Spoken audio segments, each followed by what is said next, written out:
இன்று கண்ட எகிப்தியனை நீ ஒரு நாளும் காண்பதில்லை. கைகளை நல்ல உயர்த்தி ஆமேன்னு சொல்லுங்கள். இந்த வருஷத்தில் உங்கள் வாழ்க்கையில் எது நடந்தாலும், எந்த சூழ்நிலைகள் நடந்தாலும் நீங்கள் பார்த்து சொல்ல வேண்டியது, நான் பரிசுத்த வாழ்க்கைக்கு மறுபடியும் வருகிறேன், என் போர் முடிந்தது. ஆமேன்னு சொல்லுங்கள். பிசாசே நீ எனக்கு விரோதமாக யுத்தம் பண்ணி கொண்டே இருக்க முடியாது. எப்தாவாகிய நான் கர்த்தருக்குள் ஒரு பொருத்தனை பண்ணுகிறேன், எனக்கு விரோதமான போர் அம்மோனியனே முடிந்தது. ஆமேன்னு சொல்லுங்க.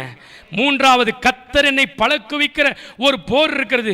அந்த போரிலே நான் விசுவாசம் உள்ளவனாகி இப்படி சொல்லுவேன், என்னை கர்த்தர் பலப்படுத்தியிருக்கிறார், நான் பயப்படுகிற கூட்டம் அல்ல, இந்த போர் என் கையினாலே முடிந்தது. கைகளை உயர்த்தி ஆமேன்னு சொல்லுங்க.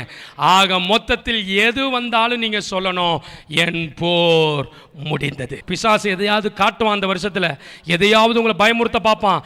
நீங்க சொல்லணும், என் பிரச்சனைகளை கர்த்தர் இந்த வருடத்தில் முடிவுக்கு கொண்டு வருகிறார், என் போராட்டங்களை கர்த்தர் முடிவுக்கு கொண்டு வருகிறார், என் ஆவிக்குரிய யுத்தங்களை கர்த்தர் இன்றைக்கு முடிவுக்கு கொண்டு வருகிறார், என் பாவத்தின் காரியங்களை கிரியைகளை கர்த்தர் முடிவுக்கு கொண்டு வருகிறார், என் ஆண்டவர் ஜெயம் உள்ளவனாய் என்னை மாற்றுகிறார். யுத்தம் நின்றுட்டுனா தாங்க ஆசீர்வாதம். அல்லேலூயா சொல்லுங்க. யுத்தம் நின்றுட்டு தாங்க விசாலமான வாசல். யுத்தம் நின்றுட்டா தாங்க உங்களுக்கு திறந்த வாசல். யுத்தம் நின்றுட்டா தாங்க நீங்க நினைச்சதெல்லாம் சாதிக்கிற ஒரு அதிகாரம். யுத்தம் நின்றுட்டா தாங்க உங்க எல்லையிலெங்கும் சமாதானம்.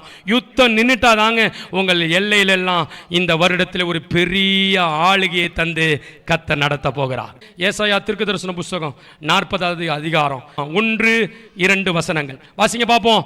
என் ஜனத்தை ஆற்றுங்கள், தேற்றுங்கள், எருசலேமுடன் பச்சமாய் பேசி அது போர் முடிந்ததென்றும் அதன் அக்கிரமம் நிவர்த்தியாயிற்று என்றும் அது தன் சகல பாவங்களின் நிமித்தம் கர்த்தரின் கையில் இரட்டிப்பாய் அடைந்து தீர்ந்ததென்றும் அதற்கு கூறுங்கள் என்று உங்கள் தேவன் சொல்லுகிறார். அல்லேலூயா.